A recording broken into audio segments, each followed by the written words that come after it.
Graças a Deus ou não graças a Deus aí, irmão? Amém, amados? Amém. Vocês estão tão falantes hoje, o que está acontecendo? É alegria? Amém. Que bênção. Hoje nós vamos conversar sobre o caminho da multiplicação da corda, segundo Jesus e também segundo a igreja em Sete. Vamos ver aí os itens para termos uma multiplicação de cordas bem encaminhada. Vamos ver a grande comissão, a prioridade e a falha que fez Jesus, 4 disciplinas da vida e ministério de Jesus, Jesus e sua equipe,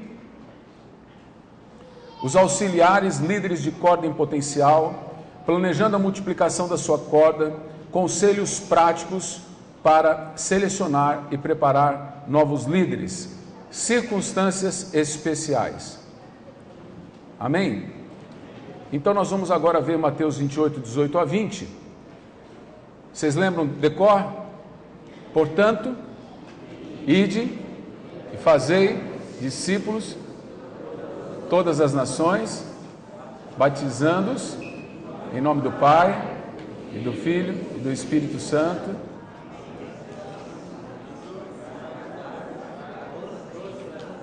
ensinando-os a guardar todas as coisas que vos tenho ordenado, e eis que estarei convosco. Isso vocês lembram, né? Todos os dias, até a consumação do século. A parte de Jesus está com a gente todo dia, a gente lembra, né? Vacilo. Nós temos que nos lembrar da nossa parte, porque isso nos faz agradáveis ao Pai. Amém? Amém, queridos? Amém. Vocês querem agradar o Pai? Beije o Filho, diz a palavra. Vocês querem chegar no Rei? Dê presentes. Isto é, faça a vontade dele, agrade-o e você será agradável. A primeira questão é ganhar. Ide e fazei discípulos de todas as nações. Se nós queremos ter uma corda vitoriosa, uma corda que chega à condição de multiplicar, nós precisamos implementar na nossa corda, dia após dia, elementos que levem a corda a evangelizar. Você tem que fazer o teu povo sair de dentro da casa. A reunião da corda é de 30% a 40% da vida da corda. Os outros 60% a 70% estão fora da reunião formal. Você precisa colocar isso na cabeça dos membros. Eles têm que sair de lá, você tem que dar o exemplo. Porque às vezes o líder fica, vai, vocês têm que ir, mas ele mesmo não vai. A corda não vê nenhum fruto dele, a corda não sabe de ninguém que ele levou, ele nunca aparece com um visitante dele. Ele só fica dando corda na corda. Dando corda na corda, né? Fala para o teu irmão, não é para ficar só dando corda na corda. Vê se acorda e faz alguma coisa pela corda. Amém, queridos? Então crie situações, crie planos para que a tua corda cresça. Planos de evangelismo. Olha, toda a última semana do mês é uma semana especial. E nós temos a tendência de transformar ela numa semana de comes e bebes. Nós temos que lembrar que o comes, que aquele momento de comunhão, não é um momento de começão. A gente usa o comer para ter comunhão. Está um monte de trocadilho hoje, né? Começão com comunhão, tá interessante. Acho que eu vou ser cantor de rap. Vou fazer só Jesus na causa.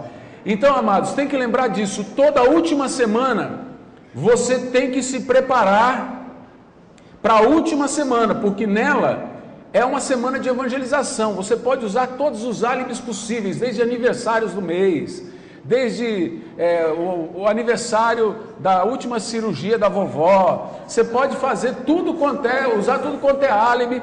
Faz uma festa, chama todo mundo para aquela festa, para aquela reunião. Pode ser uma vigília, chama todo mundo para orar. Você coloca lá que vai ser uma noite de cura e libertação. vai expulsar todos os demônios que tem na pessoa, porque vai mesmo que o nome de Jesus tem poder. Você vai libertar em nome de Jesus essas pessoas, e nós vamos orar. Tem gente perturbada na sua família atrás, e ali as pessoas vão se achegando, vão se convertendo, e assim nós vamos indo por todo o mundo. Amém?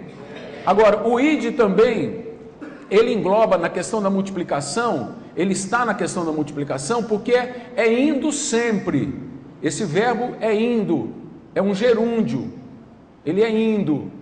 Essa ordem não é ide, de ir uma vez e pronto, é de ir, e ir, e ir, e ir. Esse verbo funciona no português como gerúndio, é indo sempre. Amém? Amém, queridos? Amém. Eu costumo dizer que eu tive uma visão mental no começo do meu ministério. Eu queria alcançar mais do que eu tinha naquele auditório. Eu tinha 17 pessoas quando comecei meu ministério. Na verdade, quando eu comecei eu tinha uma. Quando eu retomei naquela igreja o meu ministério, eu tinha 17. Eu deixei 50 pessoas e recebi 17 de volta. Porque o tempo que eu fui para o seminário, passei 4 anos, em 4 anos aconteceu isso. E quando eu cheguei ali de novo para ministrar, tinham 17 pessoas.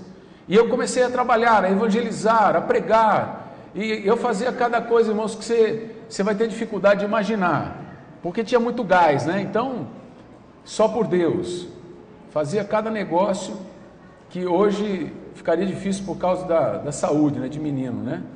Mas o Senhor nos levava para cada canto, para cada situação, e nós íamos e levávamos a igreja junto, íamos e levávamos os líderes juntos, nunca ia sozinho, sempre estava levando alguém, e sempre trazia frutos comigo. Só que eu cheguei num ponto, eu não aguentava mais, era muita gente, e então eu tive essa visão mental de abraçar uma árvore, e para abraçar uma árvore, eu conseguiria uma árvore mais ou menos desse diâmetro. Se eu quisesse uma sequoia, aquelas árvores enormes, que você olha ela de um lado e para você ver o outro, você demora um tempão para dar a volta nela, eu precisaria de vários homens para me ajudar, vários homens e mulheres. E foi aí que eu comecei a treinar a minha liderança. Os pastores de hoje da Igreja Evangélica das Nações começaram a ser treinados lá atrás, há quase 20 anos atrás. E está na hora de nós chamarmos mais gente, porque queremos abraçar a cidade, não é uma árvore. Queremos abraçar um estado inteiro, queremos abraçar o país, nós queremos abraçar o mundo. Amém, amados? Então precisamos de mais braços. Portanto, você tem que sempre pensar na multiplicação, vá com a ideia de não parar. Agora, nesse texto nós vemos também o cuidado. É importante não só ir, mas também cuidar. É importante não só evangelizar, mas também discipular. Então ele diz aqui: ide, fazei discípulos, faz o discípulo, depois faz o quê? Batiza-os.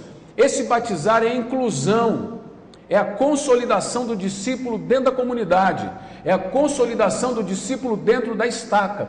Nós vamos dar muita ênfase na corda, mas você não pode se esquecer que se o discípulo ficar só lá na corda, ele perde o sentido de pertencimento.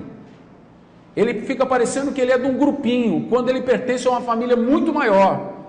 Então nós precisamos valorizar a estaca também. E como que a gente faz isso? Batizando. Nós vamos ter as grandes festas nossas, nós vamos realizar no final do ano e vai ser tremendo, vai ser maravilhoso, e você tem que estar com os seus discípulos lá, e você vai batizá-los. Você vai ter o privilégio de levar os teus frutos até o trono da graça e dizer para o Senhor: Senhor, estão aqui os meus frutos. E como nós pastores vamos ficar contentes, porque vamos ver os nossos filhos dando frutos. Isso para nós é motivo de grande alegria. Então tem que batizar. Por que batismo? Porque o batismo é o selo, batismo é a marca de que ele foi santificado no sangue de Jesus, de que ele já passou pelos portais eternos espiritualmente, de que ele já está sentado no lugar glorioso com Cristo, já está entronizado com Cristo. Então, se ele é discípulo de Cristo, ele tem que ter a marca, ele tem que publicar essa fé, e essa fé é publicada através do batismo. Terceiro, você precisa multiplicar, olha só, ensinando-os a obedecer. tudo que vos tenho ensinado, ensinando-os a guardar, obedecer, tudo que vos tenho mandado. E a maior ordem de Jesus para a igreja é: ide e fazei discípulos.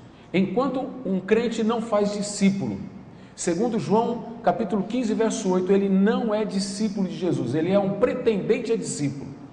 Enquanto um crente não faz discípulo, não é levar alguém na igreja, não é simplesmente evangelizar, é fazer discípulo. Ele diz: é assim que vos torneis meus discípulos, é assim que vos tornais meus discípulos. Amém? Então nós precisamos multiplicar, ensinar esse povo a obedecer o Senhor. Os crentes de hoje, dos nossos dias, eles gostam de estar na igreja, mas eles não gostam de ser igreja. Eles gostam de ir ao templo, mas não gostam de ser templo, porque para ser templo precisa ser limpo, porque o Espírito Santo não habita no meio da sujeira, e para isso tudo precisa de obediência. E quem vai levá-los a obedecer? Se cada um que tiver com problema, se chamar o pastor não dá conta de ajudar toda a igreja, toda a estaca. Então você precisa cumprir com a sua parte, cada um com um pouco. Não é você fazer o papel do pastor, aquele pastor clerical, né? Aquele pastor tradicional, de ter que cuidar de todo o rebanho sozinho. Você não vai fazer isso. Você vai ajudar o pastor a cuidar daqueles poucos que estão com você. E você vai investir em quem? Você vai investir especialmente na tua liderança. O pastor vai investir em líderes, você vai investir em líderes. Por quê? Porque toda a igreja das nações de hoje será líder daqui a pouquinho. Amém? E assim é que nós vamos multiplicar. Então vamos ensinar a obedecer. Talvez você vai ver alguns irmãos que vão ficar de saia justa com esse modelo. Por quê? Porque eles vão ser incomodados, eles vão ser levados a sair do seu lugar de conforto, de tranquilidade. E alguns vão falar assim: ah, não sei não, esse negócio aí dá trabalho. Dá muito trabalho, e o Senhor continua trabalhando até hoje. E se você quer entrar no descanso do teu Deus, trata de fazer discípulo. Amém? Muito bem, caminhando na direção de multiplicação da corda. Olha só, prioridade e falha.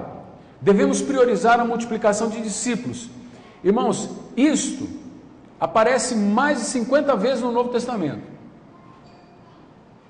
Por quê? Porque Deus tem o desejo que você multiplique discípulos. E a igreja daquela época multiplicou tanto que no final do primeiro século praticamente todo o reino romano, portanto todo o mundo da época já estava evangelizado. Todo mundo da época já conhecia o evangelho. E no terceiro século, no final do segundo século para o terceiro, o imperador Constantino precisou se fazer cristão para não perder o seu império, porque a força da igreja já era muito grande. E ele precisou estatizar a igreja, ele precisou chamar a igreja para perto, para dominar a igreja. E aí ele conseguiu fazer um estrago na igreja, que dura até hoje, infelizmente. Então, prioridade, multiplicação. Falha, qual é a falha? A falha é priorizar a evangelização. Eu vou falar uma coisa para vocês, que eu sei que alguns vão sentir soar no ouvido como muito estranho o que eu vou dizer. Nesse momento da sua estaca, escute bem o que eu vou te falar. Nesse momento da sua estaca e nesse momento da Igreja Evangélica das Nações, é mais importante nós cuidarmos do que evangelizarmos. As portas dos fundos das nossas estacas estão maiores do que as portas da frente. Tem mais gente saindo do que entrando. Entra e sai, entra e sai, entra e sai. É verdade ou não é? Aquele momento lá de visitantes da estaca, está assim de visitante, não está? E onde que eles estão no outro domingo? Não estão lá, porque continua do mesmo tamanho a sua estaca. E às vezes junto com eles vão embora alguns irmãos também. Então nós precisamos priorizar o cuidado. E volto a dizer, o pastor sozinho não dá para cuidar de todo mundo. E a gente acostumou a pensar que o pastor, ele tem a fórmula para que o cuidado seja bem feito. Mas quem tem a fórmula, se assim a gente pode dizer, não é o pastor, é o Espírito Santo de Deus, e ele quer te usar. Portanto, não vamos falhar em priorizar a evangelização. Nós fizemos muito isso na Igreja Evangélica das Nações, evangelizamos muito, mas agora nós precisamos equilibrar isto. Se queremos crescer muito, nós precisamos agora cuidar do que temos e continuar evangelizando. Mas o que adianta fazer grandes eventos, trazer milhares de pessoas que não ficam? Está aqui o pastor Kid, que fez muito Jesus Fest comigo. Jesus Festes caríssimas, Jesus Festes que chegaram a custar mais de 30 mil reais, de levarmos mais de 200 pessoas a Jesus em 3 noites praticamente de evento, e não ficar uma na Igreja Evangélica das Nações. Sabe por quê? Porque elas não tinham vínculos conosco, elas estavam vindo por causa da música, elas estavam vindo por causa da igreja ser mais aberta, e se converteram. E sabe para onde elas foram? Muitas voltaram para o mundo, mas muitas foram para outras igrejas. Glória a Deus, a gente encontra gente convertida a Jesus Fest por todo canto, mas elas tinham vínculos com outras pessoas, e isto faz a diferença. Portanto, nós precisamos criar vínculos, e não só priorizar a evangelização, mas criar vínculos. Então, quando nós separamos evangelização de discipulado, e eu não estou falando de discipulado, de pegar uma série de lições e estudar 8, 10, 12 lições com uma pessoa e achar que isso foi discipulado. Isso pode ser uma introdução ao discipulado, mas discipulado é um cuidado que não acaba. Jesus ficou 3 anos com seus discípulos e depois disse algo que vocês não se esquecem: e eis que estarei convosco quando der. É isso? Uma vez por mês? Por semana? Quando? Todos os dias. Todos os dias. Discipulado é algo de todo dia, toda semana, todo mês. Então não dá para você discipular todo mundo. Por isso não caia na besteira de achar que se você evangelizar todo mundo, você vai ganhar todo mundo. Nós precisamos evangelizar cuidando, evangelizar cuidando. O que vai acontecer? Eu evangelizo um, cuido dele, estou evangelizando outro, vou cuidar dele. O primeiro já está mais ou menos cuidado, o segundo está começando a ser cuidado, o terceiro eu ainda vou cuidar.